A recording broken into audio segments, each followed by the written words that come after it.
Assalamualaikum warahmatullahi taala wabarakatuh. Semua boleh nampak apa ni kitab.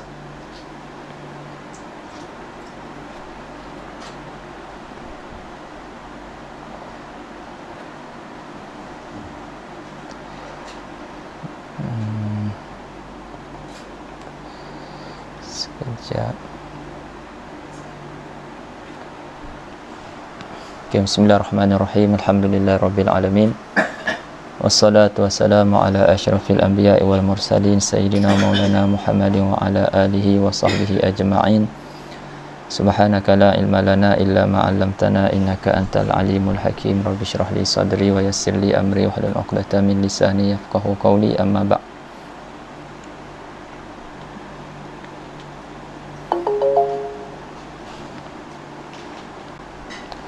Okey, baik, semua boleh nampak kitab. Kitab boleh nampak kitab yang di-share. Okey.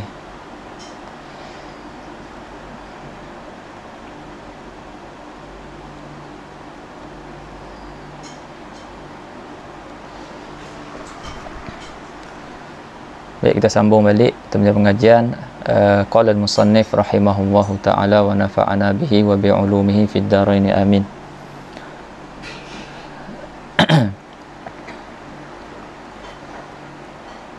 Qala wa yajibul hajju wal umratu ala al-muslim al-baligh al-aqil al-hur al-qadir alayhi bi nafsihi aw bi ghairihi in ajaza bi maradin la yurja bur'uhu aw kibarin.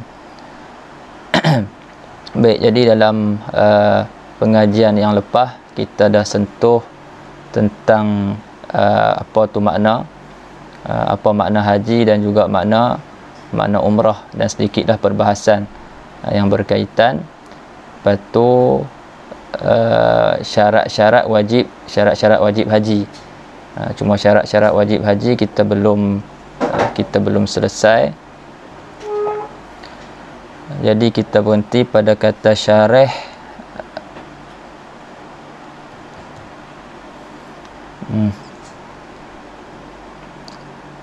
al-istita'atu bin nafs.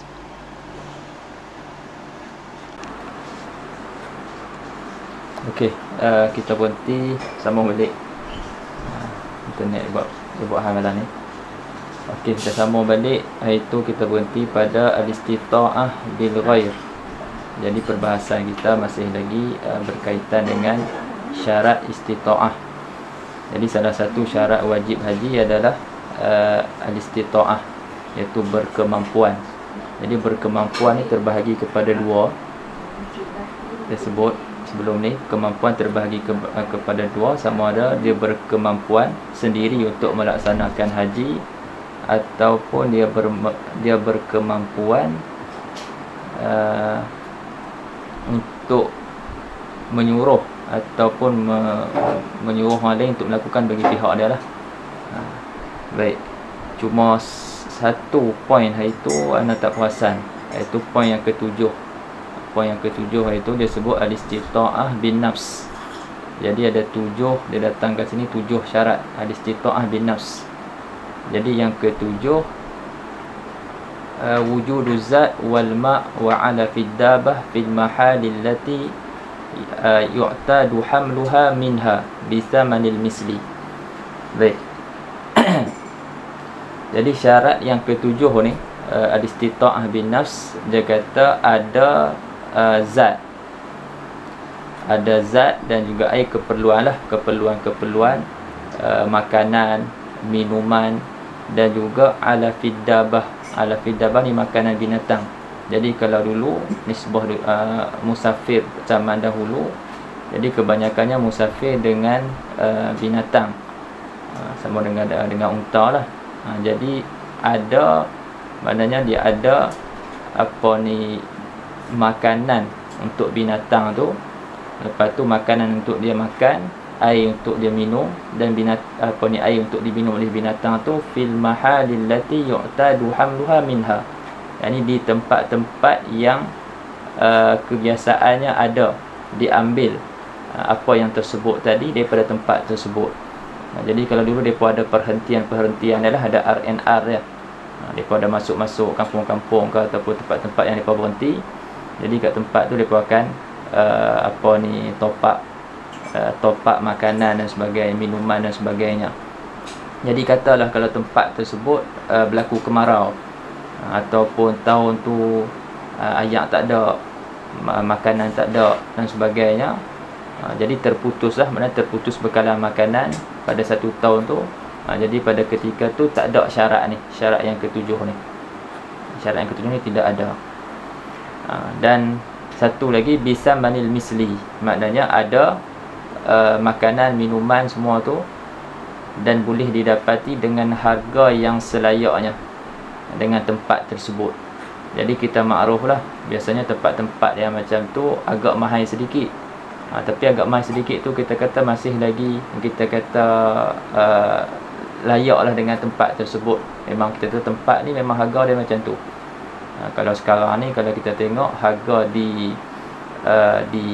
lapangan terbang tak sama harga dia dengan kedai-kedai biasa.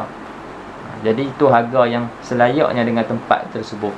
Jadi kita dah tahu dah harga dia. Lepas tu kalau harga tu terlampau mahal sangat, tak sesuai dan tak layak dengan harga tersebut di tempat tu, maka pada ketika tu satu syarat ni tidak ada, maka dia tidak dikira sebagai mustatih. Cuma zaman sekarang, kalau nisbah zaman sekarang ni orang tak pakai binatang, jadi kita akan ukurkan dengan minyak lah. Kalau sekarang ni minyak minyak kalau naik flight, minyak flight lah. Untuk flight, kalau naik kapal, apa yang diperlukan oleh kapal. Baik, semua tu kita kiaskan dengan ni ya. Ni kira ni asal safar dahulu macam ni. Sekarang ni safar macam macam zaman sekarang ni kita gunakan kapal terbang, guna kapal dan sebagainya. Jadi kita kiaskanlah dengan dengan zaman yang sekarang ni, kita kias dengan zaman dulu. Baik, itu poin yang ketujuh. Jadi habis kat situ, kita nak masuk al-istita'ah bil ghair. Jadi kata syarih hafizahullah, saniyan al-istita'atu bil ghair. Kata syarih, wa takunu fi halataini fil ma'dub wa qad dzakarahu al-muallif rahimahullah bi qawlihi aw bi ghairihi in ajaza bi maradin la yurja bur'uhu aw kibarin wa fil mayyiti wa lam yatatarraq ilaihi al-musannifu rahimahullah. Jadi dia nak masuk yang kedua, yakni berkemampuan tapi dengan bantuan orang lain. Jadi berkemampuan dengan pertolongan orang lain ni ada ia pada dua keadaan. Yang pertama fil ma'dub, iaitu orang yang memang dah tidak ada, tak boleh, kita kata yang sakit lah, yang tidak ada harapan sembuh. Ma'dub ni maksudnya dia, orang kata yang terputus daripada harakah, daripada dia tak boleh nak gerak dah. Itu kita sebut al-ma'dub.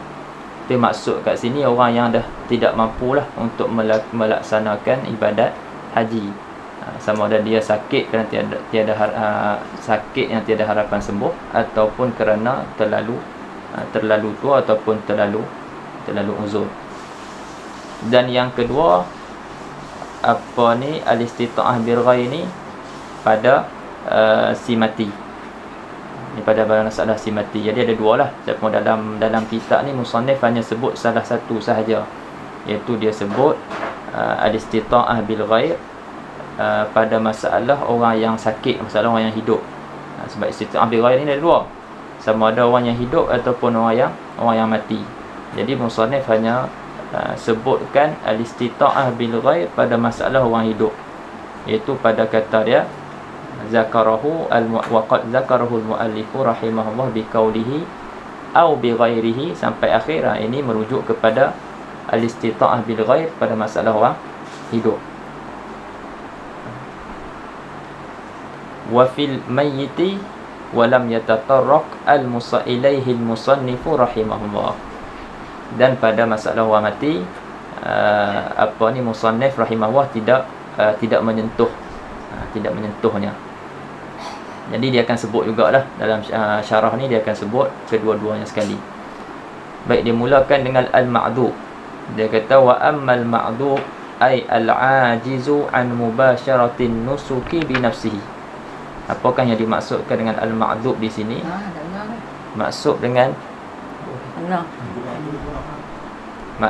al-ma'dhub di sini sana. Nak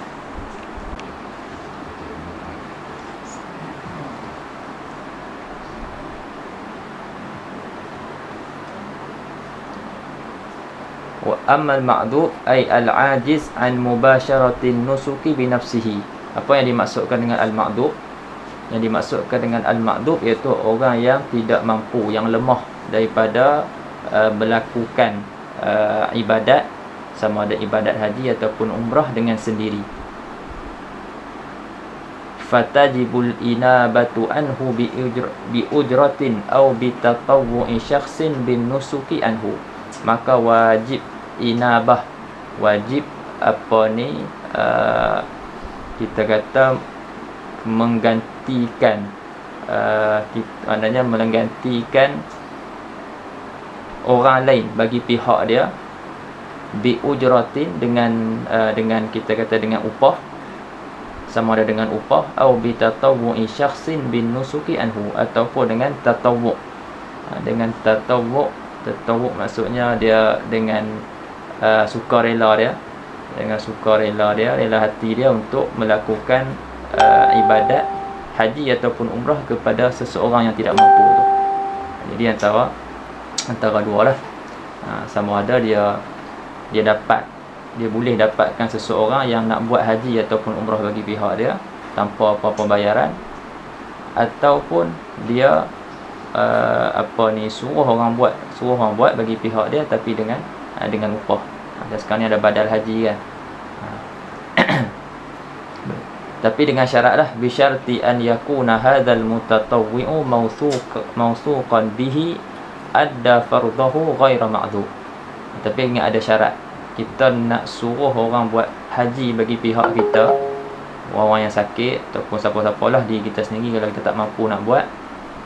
Syarat kita nak suruh orang buat haji bagi pihak kita tu, syarat dia orang tu yang pertama dia mausuk lah, maknanya yang dipercayai.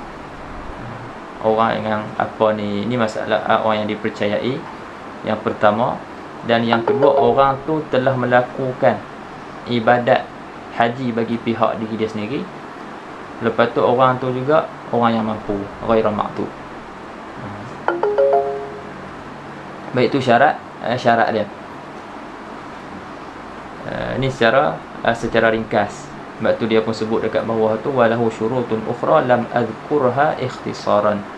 Dia kata, dan baginya syarat-syarat yang lain aku tidak sebutkannya kerana meringkaskan ulasan.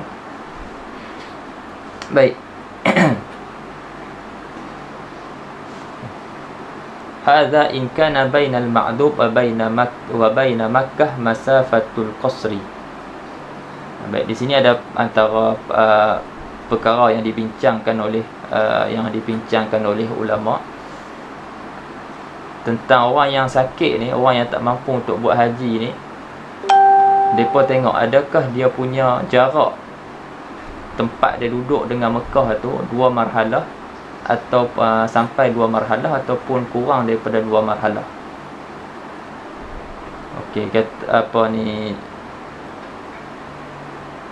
kalau lebih daripada 2 marhalah, orang yang tak mampu untuk buat haji sendiri ni, dia boleh untuk upah orang lain untuk melakukan bagi pihak dia. Tapi sekiranya kurang daripada 2 marhalah, dia ada sakit-sakit sikit apa semua kan, kalau jauh tu dia tak boleh dia adalah uzur-uzur sikit, ada pandangan kata ada kena juga dia buat haji. Sebab dia kata masafah tu tak jauh, jadi dia ditaklifkan, dibebankan juga untuk buat haji. Ada masyakkah tak? Ada kesusahan? Kata ada, tapi tak dilihat kepada kesusahan tersebut. Sebab katanya boleh ditanggung. Ni ada khilaf lah. Ni pendapat Ibnu Hajar agak keras sikit. Apa kita baca dulu dia punya syarah dia. Dia kata hadza in kana bainal ma'dub wa baina Makkah masafatul qasri. Dia kata ini perbahas apa yang disebut di atas tadi, syarahan ulasan yang disebut di atas tadi, yang kata boleh boleh minta orang lain ganti, upah orang lain ganti bagi pihak dia tu, sekiranya di antara Ma'dub dan juga Mekah, jarak Ma'dub dan Mekah tu 2 marhalah. Ada jarak yang boleh dikosor solat 2 marhalah lah. Tapi kalau sebaliknya, fa in kana bainahu wa baina Makkah duna masafatil qasri lazimahu an yahujja bi nafsihi.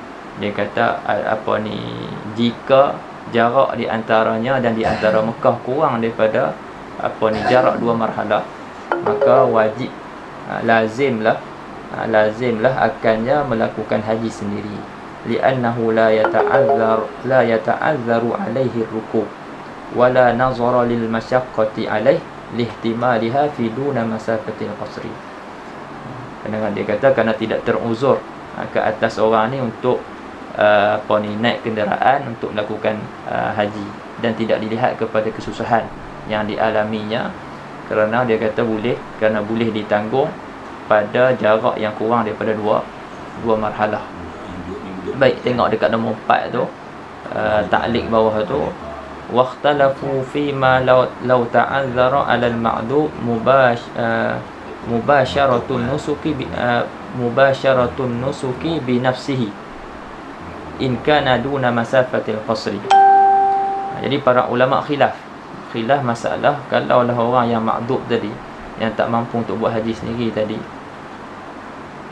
walaupun jarak dia dengan Mekah kurang daripada 2 marhalah, dia tak mampu juga nak buat. Di sini ulama khilaf. Fa fit tuhfah yalzamahul hajju bi nafsi mutlaqan.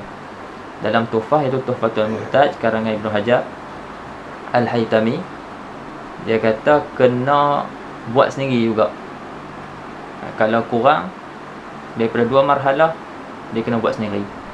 Kalau nak niyabah, wala tasihhu niyabatu anhu, tak boleh nak minta orang lain ganti bagi pihak dia.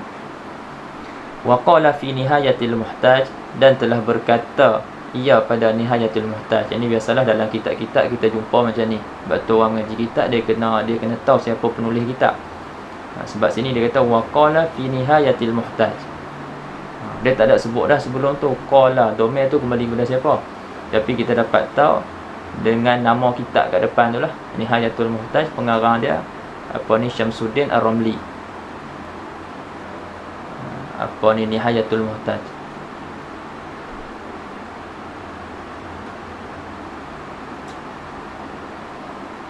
Okey, jadi maksudnya domain kat situ merujuk kepada penulis Nihayatul Muhtaj, iaitu Syamsuddin Ar-Ramli. Jadi berkata Syamsuddin Ar-Ramli dalam kitab dia Nihayatul Muhtaj, fa idzan taha haluhu,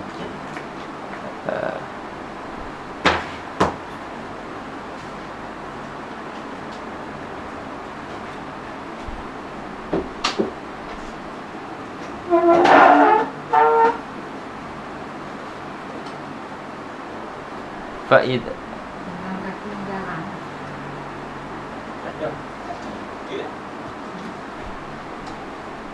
sangkut lah.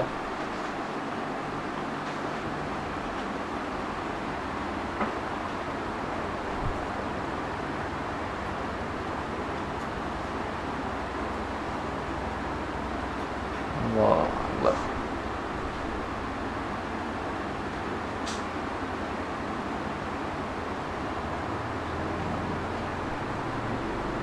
Start dekat nombor 4.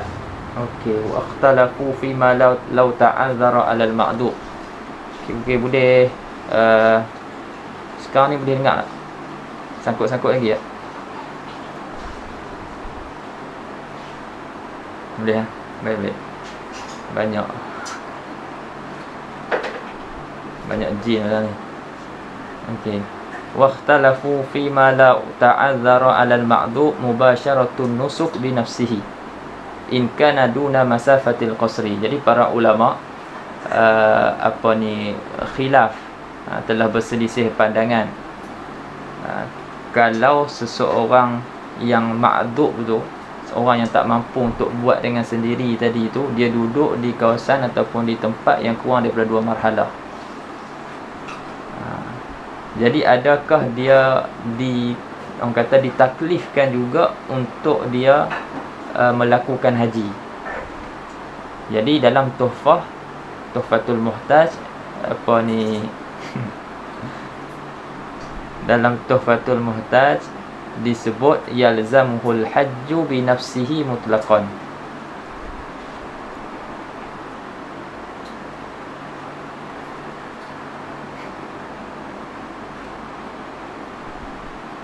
Yalzamuhul hajju bi nafsihi mutlaqan wa la tasihhu niyabatu anhu. Oh, salah saya Muhammad. Jadi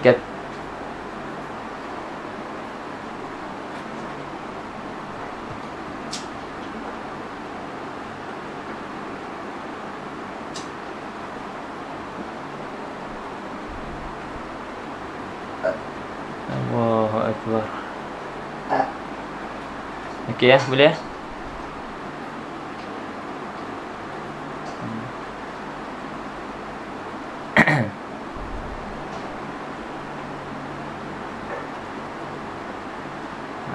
Dah ikut noh. Allahumma salli ala Muhammad. Tak tahu mana yang masalah kat sini ke masalah kat mana ni.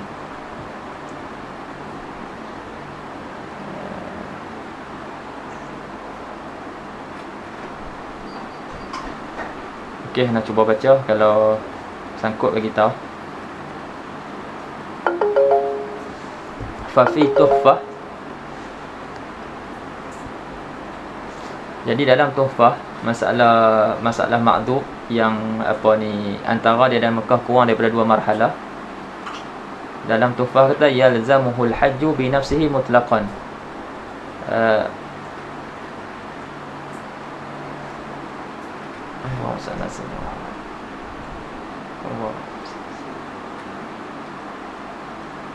La haula wala quwwata illa billah.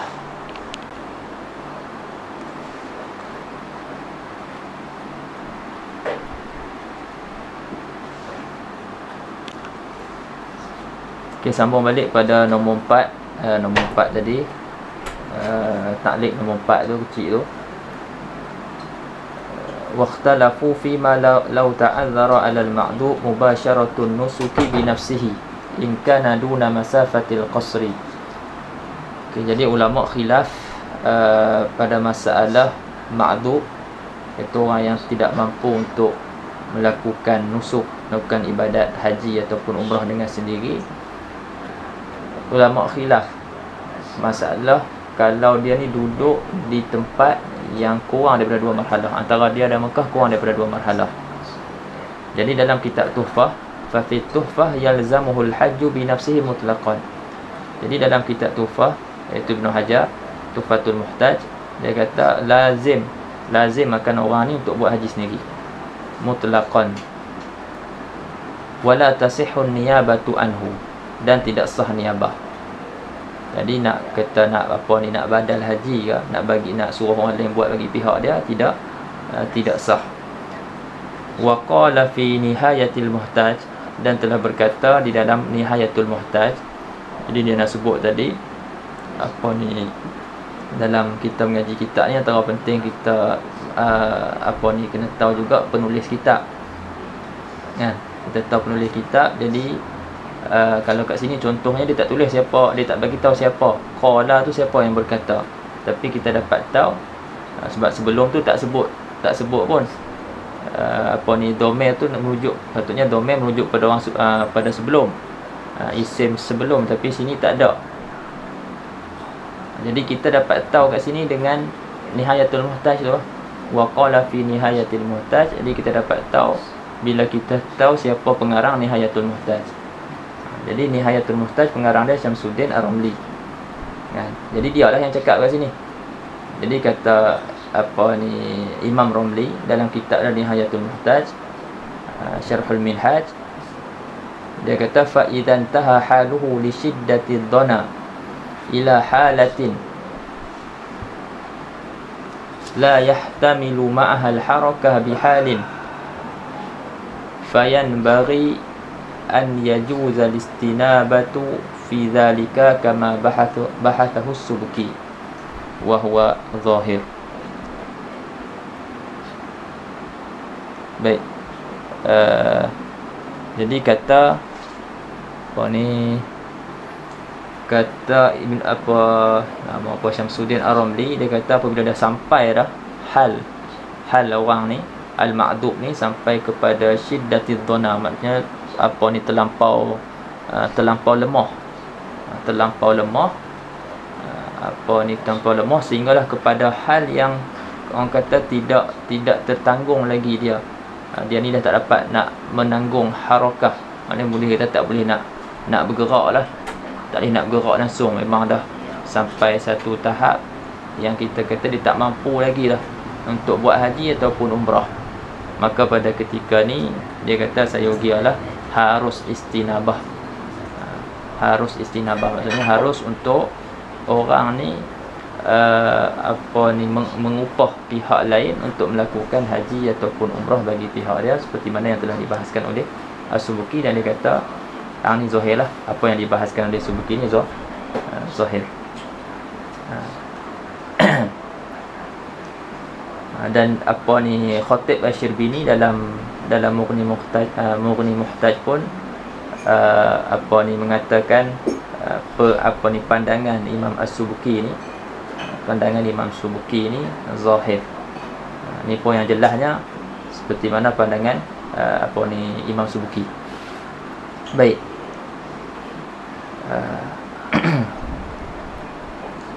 Itu masalah orang yang hidup. Adapun masalah orang yang mati, wa amma man mata wa alaihi nusuk. Adapun orang yang mati dan ke atasnya kewajipan haji ataupun umrah. Bila sebut nusuk dia umum. Bila sebut nusuk dia umum, maknanya dia merangkumi haji dan juga umrah. Itu bila kita sebut nusuk. Jadi di sini dia kata siapa yang mati dan ke atasnya walhal ke atasnya ada kewajipan haji ataupun umrah, maka di situ ada tafsil dia, ada hurai dia, ada huraian dia. Adakah dia ni ada meninggalkan harta ataupun tidak? Okey. Yang pertama, dia ada tinggalkan harta, adalah duit yang dia tinggalkan. Fa in kana lahu tarikatun, maka jika ada baginya tarikah, ada peninggalan yang ditinggalkan, wajabatil inabatu anhu min tarikatihi fawran, maka wajib inabah bagi pihak dia. Wajib inabah bagi pihak dia, dan duit untuk inabah tersebut, upah tersebut diambil daripada dia punya peninggalan dia. Dan wajib itu pula secara fauran, secara segera. Jadi kita akan tariklah daripada duit peninggalan dia tersebut, kita akan ambil duit untuk upah haji ataupun umrah. Okey. Baik, kalau dia tidak ada tarikah, kalau dia tidak ada peninggalan, memang dia tak ada duit langsung sehelai sepinggang. Fa in lam takun lil mayyiti tarikah, maka jika tiada baginya tarikah, tidak ada peninggalan, sunna liwarisihi an yaf'alahu anhu. Jadi disunatkan bagi waris dia, tak wajib lah, sunat bagi waris dia untuk melakukan nusuk, yaf'alan nusuk anhu anil mayyit, alaman an man mata tu. Jadi sunat bagi waris dia untuk melakukan nusuk, ibadat haji ataupun umrah tu bagi pihak dia. Lepas tu kalau ada ajnabi nak buat, boleh tak? Kalau ada ajnabi, maksudnya kita kata orang lain nak buat bagi pihak si mati. Kata syarah, wa yundabu an yaf'alahu al-ajnabi anhu wa illam ya'zan lahu al-waris. Okey, dan dia kata disunatkan orang ajnabi melakukan nusuk bagi pihak si mati, walaupun waris kita kata waris si mati tidak mengizinkan. Sebab masalah haji ni, ulama kata dia umpama kita kata macam bayar hutang. Jadi macam bayar hutang. Contoh ada orang bayar hutang bagi pihak kita walaupun tanpa izin, boleh. Jadi haji ni macam tu juga.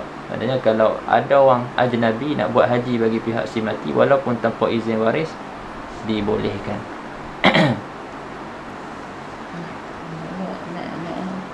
Jadi boleh. Ha?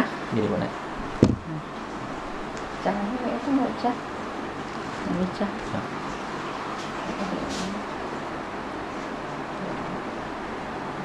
Okey. Baik, kita masuklah sikit perbezaan antara rukun haji dan juga wajib haji. Baik, kita baca dulu matan dia. Faslun, qala al-musannif rahimahullah, furudul haji khamsatun, al-ihramu wa huwa an-niyatu bil qalbi, wal wuqufu bi Arafah, wat tawafu ba'da al-wuquf, thumma as-sa'yu wal halqu aw at-taksir. Baik, jadi dalam ni kata musannif rahimahullah, rukun haji itu lima perkara. Rukun haji 5 perkara. Fardu haji 5 perkara. Baik, jadi tengok dulu dalam syarah. Faslun fi arkanil hajj, fasal pada menyatakan rukun haji. Lepas tu, apakah beza antara rukun haji dan wajib haji? Jadi dalam bab haji ni kita akan tengok ada yang dinamakan sebagai rukun haji dan ada yang dinamakan sebagai wajib haji. Okey. Jadi dalam bab-bab yang lain, dalam bab-bab yang lain, tiap-tiap rukun itu merupakan wajib. Tapi dalam bab bab haji, dak dibezakan antara rukun dan juga wajib. Antara rukun dan juga wajib. Okey, beza dia apa? Dia kata al-farqu bainal arkani wal wajibat fi babil haji anna al-wajibati yasihhu al-hajju biduniha wa yujbaru tarkuha bidamin wa ya'thamu tarikuha in kana tarakaha bighairi udrin. Jadi perbezaan di antara rukun haji dan wajib haji pada bab haji ni, dia kata bahawasanya wajib haji ni sah haji tanpanya. Jadi kalau seseorang tu buat haji, rukun dia dah buat semua, tapi wajib haji dia tak buat. Nanti kita akan tengoklah wajib haji ada 6. Wajib haji ada 6. Jadi kalau salah satunya dia ihram di miqat. Jadi katalah dia tidak ihram di miqat, dah lepas miqat baru dia niat haji. Jadi kita kata dia dah tinggal satu wajib haji. Dia dah meninggalkan satu wajib haji. Jadi adakah haji dia tidak sah? Haji dia sah. Sebab sah haji ni kita akan tengok pada rukun. Rukun ada, sah haji. Tapi kalau wajib tak apa. Tak apa maksudnya sah haji tapi dia kena dam.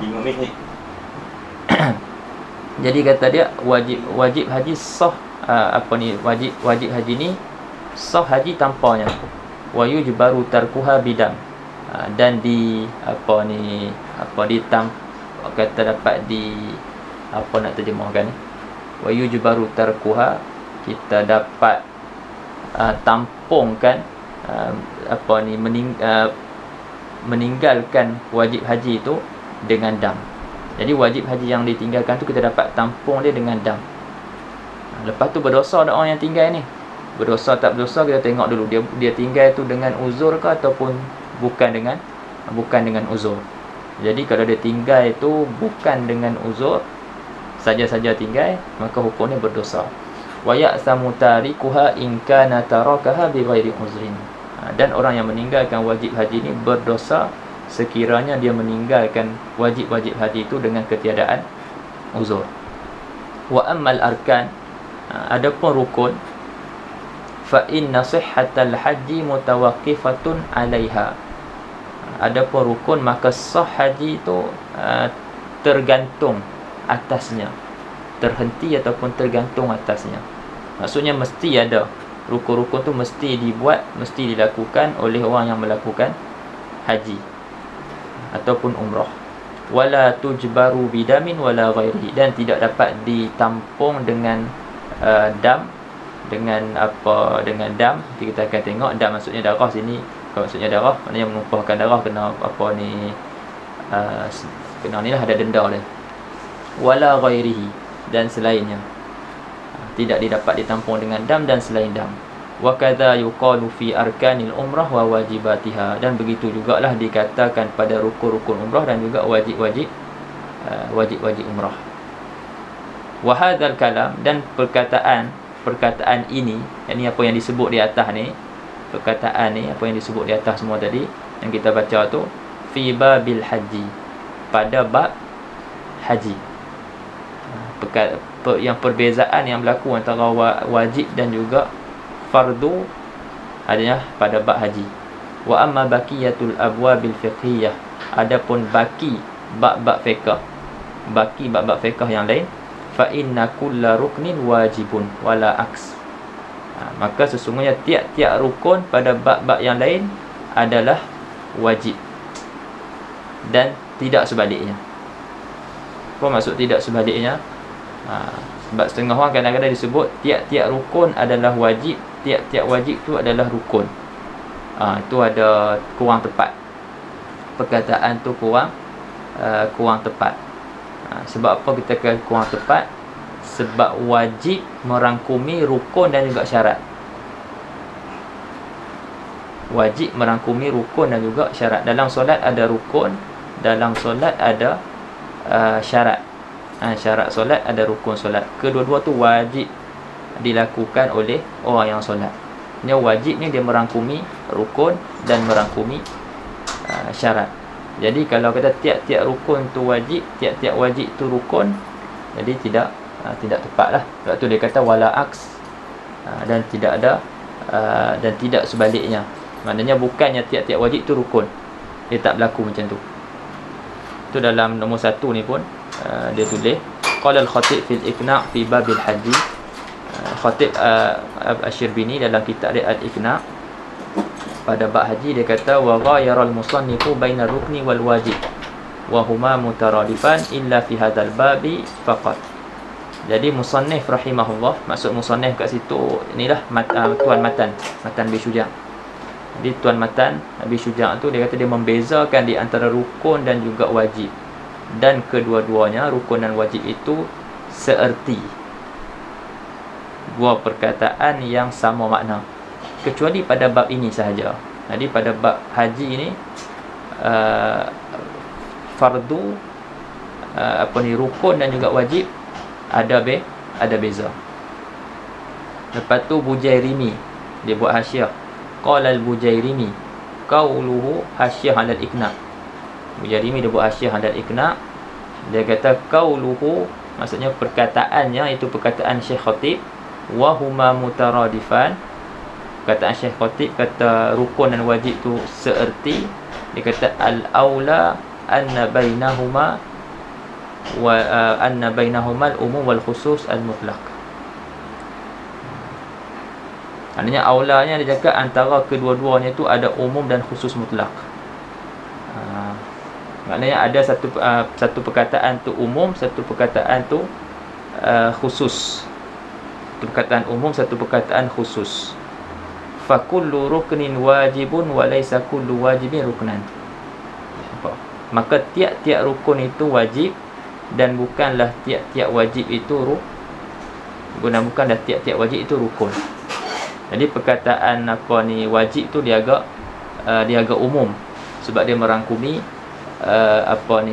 rukun dan juga syarat. Sebab apa dia kata macam tu, umum khusus mutlak tu, fa kullu ruknin wajib wa laysa kulli wajib ruknan li'anna al-wajiba qad la yakunu ruknan bi an yakuna syartan. Sebab perkara yang wajib tu terkadang dia bukan rukun. Terkadang dia bukan rukun. Itu dia jadi apa? Dia jadi syarat.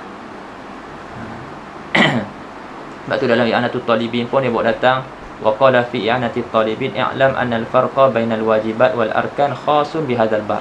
Dia kata ketahuilah perbezaan di antara wajib dan rukun hanya khusus pada bab ini, iaitu bab haji. Li'anna al-wajibati fi ghairihi tashmalul arkana wa syurut. Sebab wajib pada selain daripada bab haji ni merangkumi rukun dan juga syarat. Fa kullu ruknin wajibun wala aksa. Jadi semua rukun adalah wajib dan tidak sebaliknya. Fa bainahuma umumun wa khususun bi itlaq. Baik. Allahumma salli ala sayyidina Muhammad.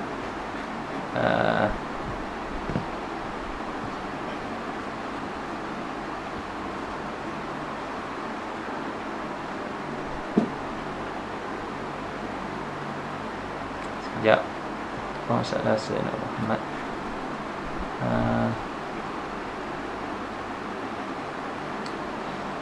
Okey, boleh tengok kat sini. Ini fardu haji dan juga bukan ni fardu wajib. Okey.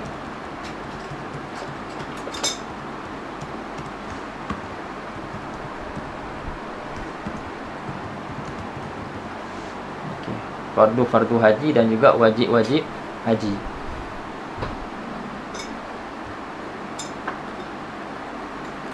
Jadi fardu haji ada 5. Disebut dalam tu 5.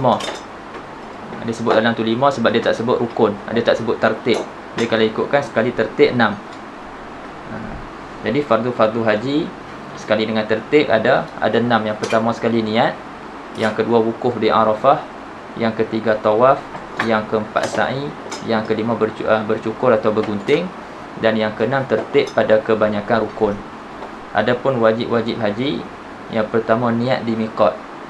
Niat fardu, tapi niat tu kita lakukan di miqat, itu wajib. Niat fardu dan jatuhkan niat tu di miqat adalah wajib haji. Kemudian mabit di Muzdalifah. Yang ketiga mabit di Mina pada hari-hari tasyrik. Kemudian melontar jamratul aqabah. Yang kelima melontar ketiga-tiga jamrah pada hari-hari tasyrik. Dan yang keenam tawaf badak. Dan kita akan tengok perbahasan ni nanti kita akan masuk insya-Allah. Baik, apa perbezaan dia? Ini secara mudah lah, nak bagi mudah faham. Anda pun tak terjemahkan ikut Arab tu. Itu kalau nak hafal Arab boleh ambil yang Arab. Ma yatawaqqafu alaihi sihhatun nusuk wa la yujbaru tarkuhu bidam. Okey, perkara-perkara yang mesti dilakukan oleh orang yang mengerjakan haji ataupun umrah. Jika tidak dilakukan, haji atau umrah tidak sah. Ini rukun haji, fardu haji ni. Tak tulis ni. Adapun sebelah sini, ini wajib haji, perkara yang mesti dilakukan oleh orang yang mengerjakan haji ataupun umrah. Jika tidak dilakukan, haji dan umrah sah, tetapi dikenakan dam.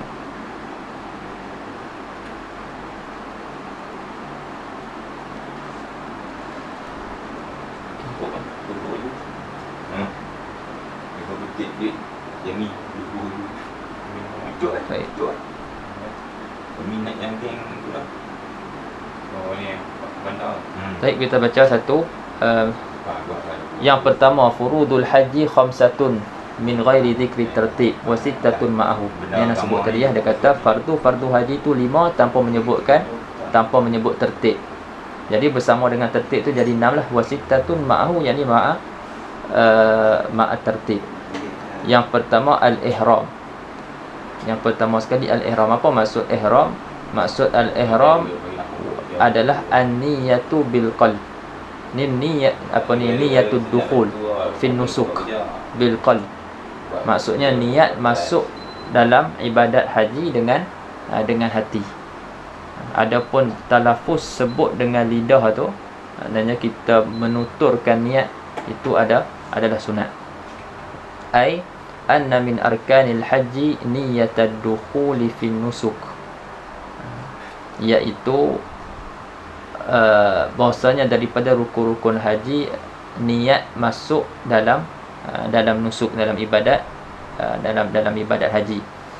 Ataupun sini sebut haji lah, kita perbahasan kita haji, masuk dalam ibadat haji.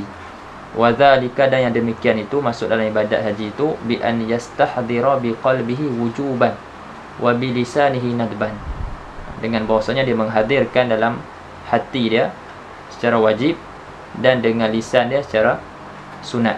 Dia hadirkan apa? Dia hadirkan nawaitul hajja wa ahramtu bihi lillahi ta'ala. Jadi dia hadirkan dalam hati, dia niat, saja aku mengerjakan haji dan berihram dengannya kerana Allah, Ta'ala. Jadi ini Allahumma salli ala sayyidina Muhammad, ihram haji biasa. Ihram haji biasa. Jadi sama ada kita ihram haji biasa ataupun ihram haji qiran ataupun kita ihram haji bersyarat. Ihram haji bersyarat. Dia dah sebut kat bawah ni, cuma kita sebut dulu sikit sekarang, nanti kita akan masuk tentang apa cara-cara mengerjakan haji ni. Jadi cara-cara mengerjakan haji ni ada 3 lah. Cara mengerjakan haji, kita ini sebagai mukadimah dulu. Untuk cara mengerjakan haji ada 3. Jadi seseorang individu yang nak buat haji tu dia boleh pilih sama ada dia nak buat haji secara ifrad atau secara tamattu' ataupun secara qiran. Jadi dalam mazhab kita Syafi'i, afdal haji ifrad. Yang afdal sekali haji ifrad, yang kedua haji tamattu', dan yang ketiga haji qiran. Okey, apa tu haji ifrad? Haji ifrad iaitu mengerjakan haji dahulu kemudian mengerjakan umrah pada tahun yang sama.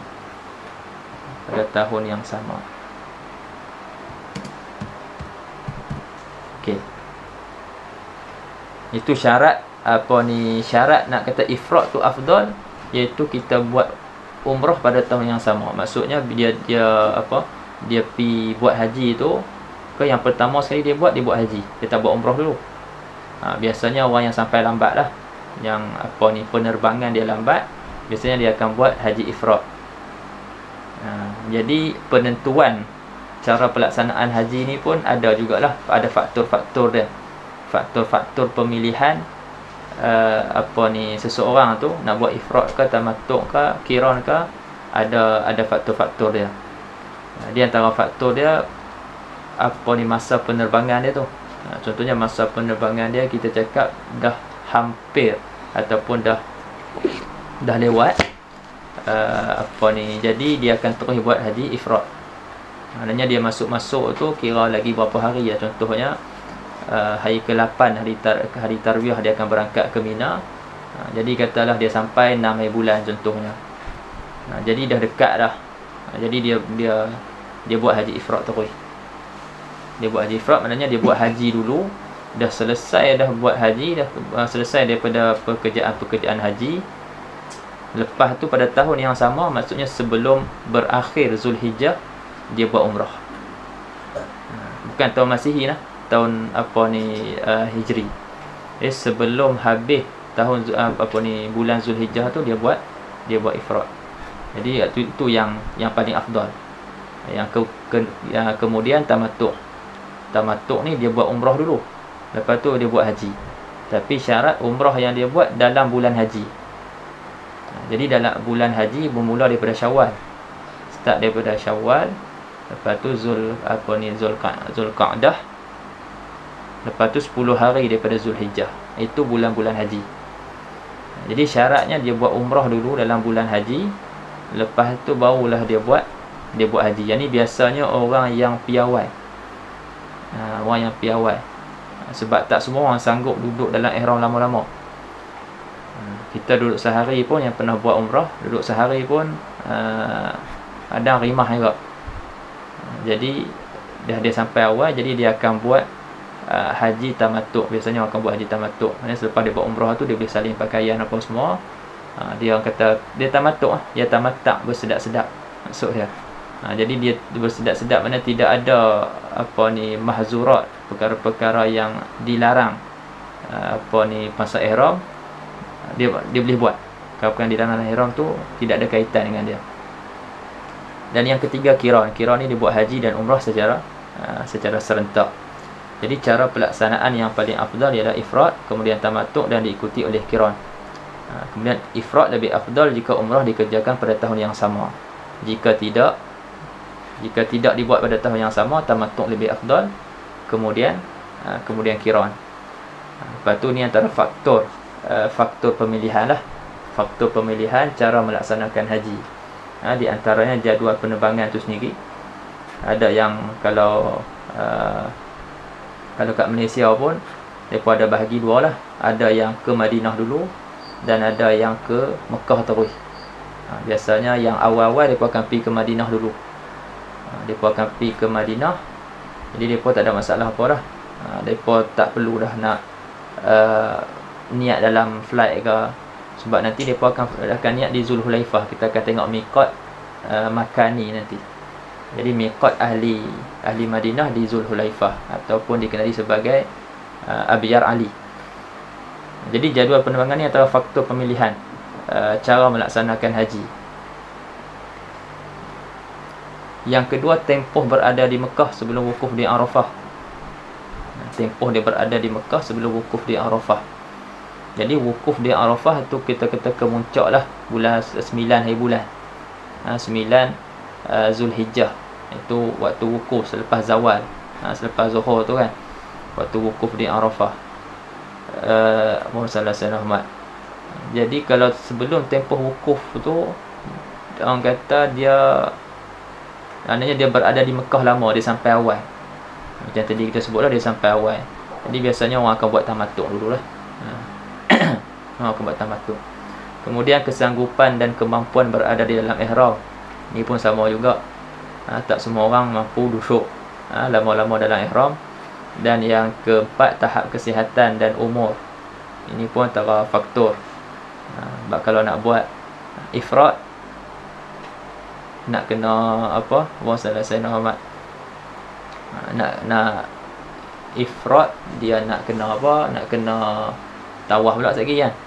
Nak kena tawaf pula, nak sa'i pula, nak buat sekali lagi sebab umrah asing. Umrah dan haji tu asing. Jadi boleh jadi dia tak orang tahap kesihatan, masalah orang yang ada masalah kesihatan ataupun umur, dia akan pilih selain daripada ifrad. Kemampuan kewangan pun sama juga. Sebab mungkin kita kata apa ni, walaupun kesihatan dia tak mengizinkan, tapi ada orang boleh tolong-tolak. Tapi upah tolak tu pun boleh tahan mahal tak? $100. $100. 400 riyal. Nak tolak untuk tawaf, lepas tu nak sa'i. Jadi orang kata apa, hak tu semua diambil kira. Lepas tu jadi bagi perempuan jadual kedatangan haid. Lepas tu tahap kefahaman tentang ibadah haji. Ini antara faktor-faktor, dan boleh jadi ada lagi faktor-faktor lain yang boleh diambil kira lah. Sama ada nak memilih haji ifrad, tamattu' ataupun haji qiran. Dalam ni disebut apa bulan-bulan haji, lepas tu cara-cara pelaksanaan haji 3 ni. Baik, kita baca dia punya ni je, bulan-bulan haji sahaja. Aujuh ada nusukain kita baca nanti. Wala budda an yuhrima bil haji fi ashhurihi. Wala tajibu niyatul fardiyah li'annahu law nawan nafla waqa'a anil fardi. Jadi tadi dia sebut tentang niat. Disebut tentang niat. Kita tengok niat di sini, dia kata nawaitu al-hajja wa ahramtu bihi lillahi ta'ala. Dia kata saja aku melakukan haji dan berihram dengannya kerana Allah Ta'ala. Tak ada pun sebut dalam niat tu nawaitul hajjal mafruḍah. Saja aku melakukan haji yang fardu. Dia tak sebut kan.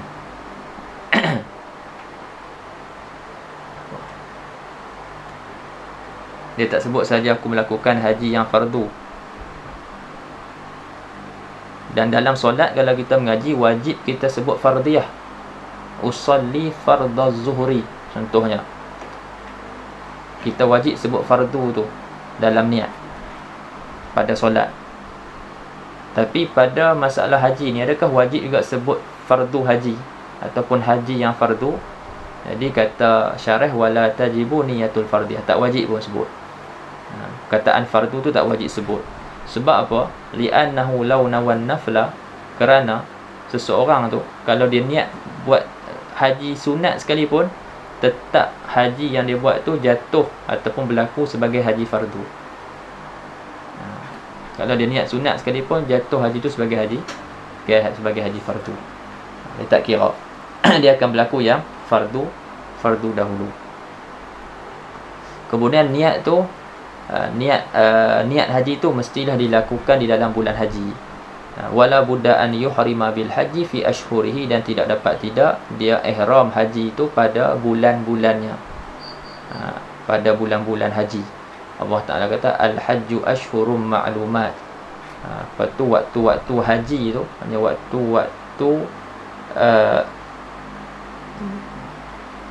waktu-waktu haji tu beberapa bulan. Ashhurum, beberapa bulan yang maklum. Di sinilah ulama khilaf, adakah bulan-bulan haji itu Syawal, Zulqa'dah atau Zulqa'dah, boleh sebut dua-dua. Syawal, Zulqa'dah, dan sebulan penuh Zulhijjah, seperti mana pandangan sebahagian ulama, ataupun Syawal, sebulan Syawal, Zulqa'dah, sebulan Zulhijjah tu, dan 10 hari daripada Zulhijjah. Di sini berlaku khilaf di kalangan ulama dalam mazhab kita Syafi'i. Bulan-bulan haji itu hanyalah Syawal, Zulqa'dah, dan 10 hari daripada Zulhijjah. Baik, kita kata bulan-bulan ni adalah bulan-bulan haji.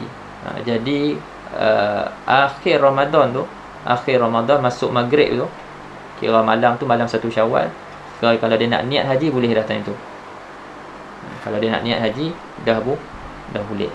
Tapi sanggup ke nak duduk dalam keadaan ihram tu, nak tunggu ibadat haji pada 9 hari bulan, wukuf di Arafah dan seterusnya. Sebab ibadat haji ni dia, kita kata 5 hari tu ialah 9, 10, 11, 12, 13. 5 hari tu. 9 wukuf, lepas tu hari ke-10 hari nahar, hari raya, lepas tu hari 11, 12 dan juga 13.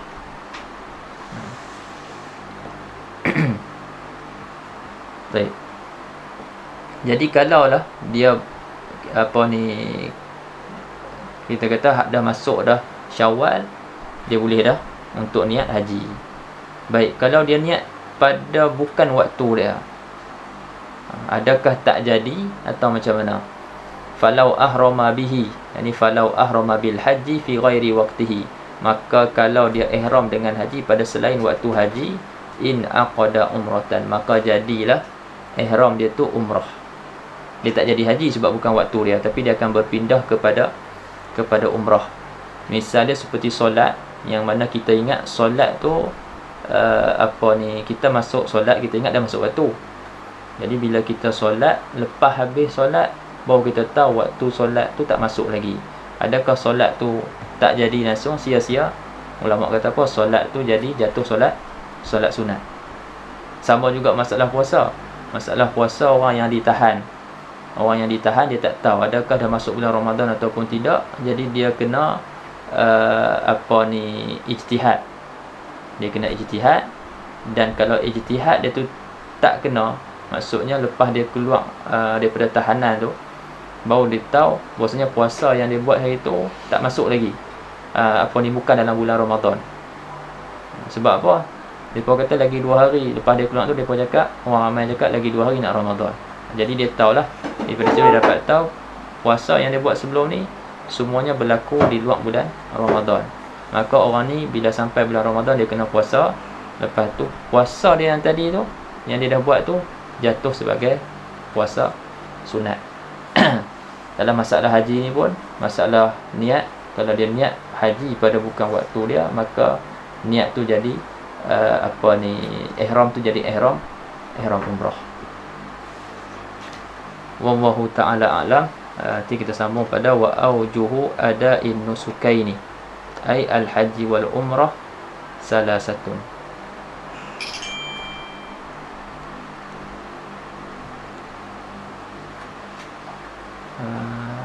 Sekejap.